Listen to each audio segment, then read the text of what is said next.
Praise lord. జీవము గల దేవుని పరిశుద్ధాత్మ సహవాసం వడలి. పరిశుద్ధ గ్రంథం నుండి రోజు వాగ్దానం మీ కొరకు. కీర్తన 19వ అధ్యాయం 1వ వచనం. ఆకాశములు దేవుని మహిమను వివరించుచున్నవి, అంతరిక్షము ఆయన చేతి పనిని ప్రచురపరుచుచున్నది. ఆకాశములు దేవుని మహిమను వివరిస్తున్నవి, అంతరిక్షము ఆయన చేతి పనిని ప్రచురపరుచుతున్నది. ప్రార్థన.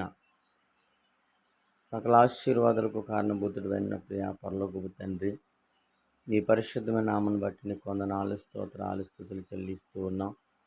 ఈ ఉదయకాల సమయంలో సన్నిధిలో చేరి నేను స్తుతించి కనపరుచుకుని భాగ్యనిచ్చినందుకు కొందనాలు. దీవించి ఆశీర్వదించి బలపరచండి. దినమంతా మా పిల్లలు వారి అవసరత ప్రతి అక్కర మీరు కృపలో తీర్చమని, వారి మార్గాలను, వారి చేతి పనిని, వారి యొక్క ఉద్యోగ వ్యాపారాలను బలపరచమని, ఆయా వారి అందరి ఉద్దేశములన్నింటినీ సఫలపరచుకోమని, స్తుతి ఘనత మహిమా ప్రభావం మీకు ఆరోపించుకుంటూ యేసుక్రీస్తు పరిశుద్ధమైన నామంలో ప్రార్థించుకుంటూ వేడుకుంటున్నాము తండ్రి. Amen. God bless you all. Praise Lord. దేవుడు మనం బహుగా దీవించును గాక.